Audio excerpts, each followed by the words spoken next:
Hey, Brook Scholars, welcome back to Remote Learning with me, Mr. Scott. How are you? Happy Tuesday, and I'm really excited to share with you a fiction story. Now, of course, because this is fiction, as good readers, we know we need to be focused on the setting, the problem, the solution. But today, in addition to all those wonderful things, I want to talk about character. And I want to talk about character traits. We've been talking a lot about character feelings and making sure that we include those feelings when we retell and stop and think about what we've read. But I want to talk about character traits today. Do you remember what character traits are? Yeah, character traits. Words that describe what a character is like most of the time. And we can do this wonderful work by thinking about what a character says, what a character thinks, and what a character does.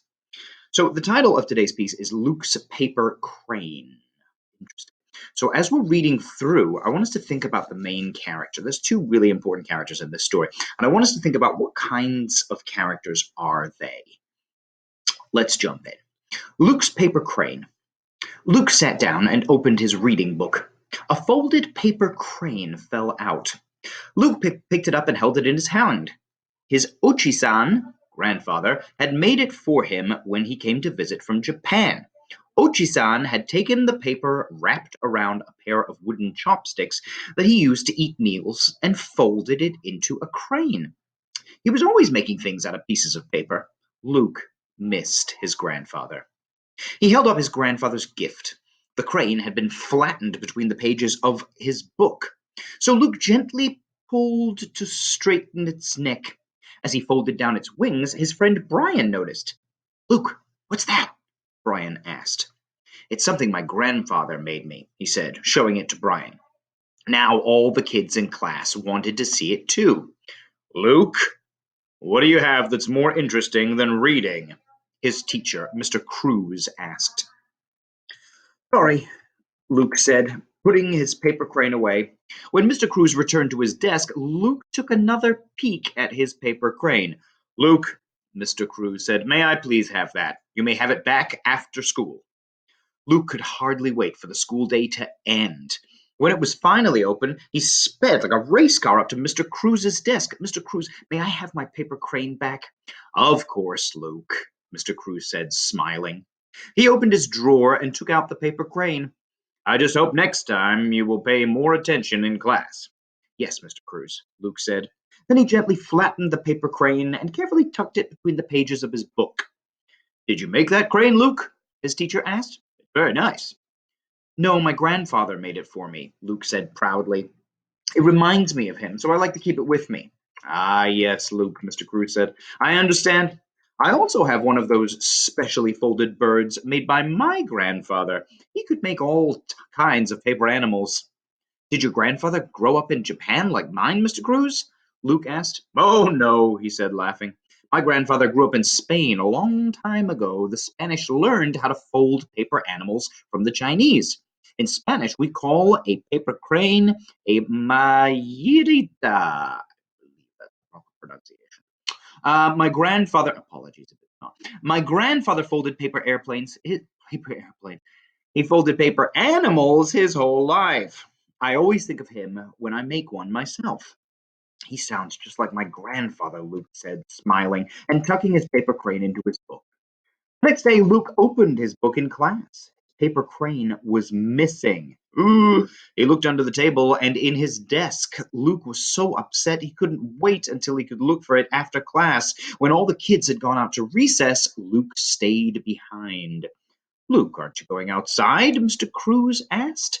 "I've lost my grandfather's paper crane," he said, trying not to show he was upset. "Oh, Luke," Mr. Cruz said, feeling bad. "Let me help you look for it."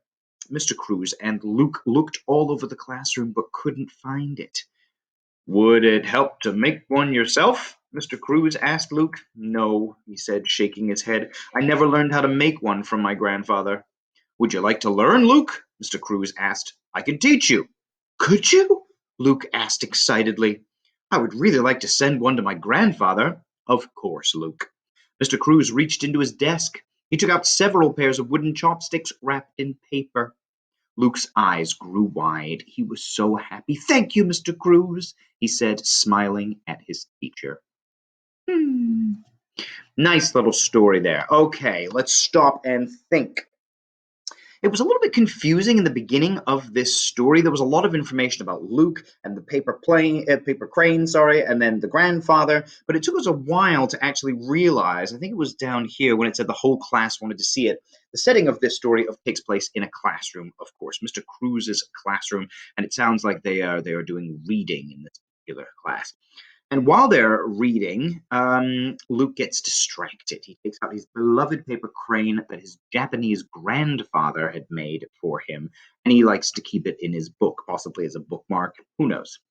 But now along comes Brian, another boy in the class, and Brian's asking to take a look at the crane, and soon everyone wants to take a look at the crane. Eventually, it's such a distraction that Mr. Cruz has to take away, has to confiscate the crane and keep it with him. So at the end of the day, Mr. Cruz gives Luke back his paper crane. But then the next day, disaster strikes. Here we get the big problem of the story, and that is, of course, that Luke's paper crane that he loves so much has gone missing, and he is sad, he is upset, he's disappointed, he's hurt, he's looking for the paper crane, and then he tells his teacher about it, and they look all over the classroom, and they cannot find it. So then, eventually, we have the idea that they just can't find it. And since they can't find it, Mr. Cruz says, why don't you make one? And Luke says, I don't know how to do it. And Mr. Cruz says, don't worry, I will teach you. And Luke gets really, really excited about this, turns that frown upside down, and is excited to make his very own paper crane, and then he's going to send it to his grandfather. Super cool. All right, characters. So what do you think about the character of Luke?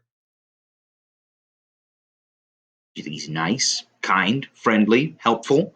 Is he distracted in class? Well, yes, he is.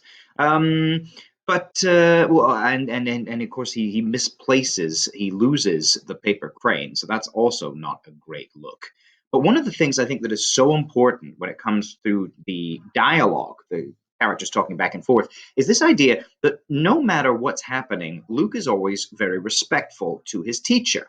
All right. He gets something taken away from him and he doesn't get angry, he doesn't get upset, he doesn't raise his voice, doesn't whisper, he doesn't think any bad thoughts. He thinks, yeah, that makes sense. I was playing with something, I was distracted, it was distracting the entire class. Okay. So he's pretty cool with that. And then later on, when he's asking for the crane back, he does so in a very, very nice way, again, showing that he's a respectful character. He's also someone who cherishes his grandfather, of course, showing more respect there. And so he's really, really grateful, especially at the end of the story when his teacher asks him if he would like to learn how to make his very own paper crane. So I think what you've got here is a really great relationship, not just between Luke and his grandfather, but more importantly, the relationship between the teacher, Mr. Cruz, and Luke. They have a lot of respect for each other. They use really, really nice words when they're talking to each other. I think that's really kind of what makes this story a little bit special, is the relationship there between student and teacher. Just like all of your teachers are so lucky to have you, and we're lucky to have them, and it's good stuff. Okay, friends, you know what you need to do right now, yeah? Get a paper and a pencil, and I want you to put your name, the date, Luke's Paper Crane is the title, and then answer those multiple choice questions and the short answer questions. I can't wait to see all of your work on Seesaw. Have yourselves a wonderful rest of your day, my friends. I will see you tomorrow back here with me, the ultimate champion, Mr. Scott, on the world's greatest YouTube channel with these incredible second grade teachers. But Mr. Scott, bye!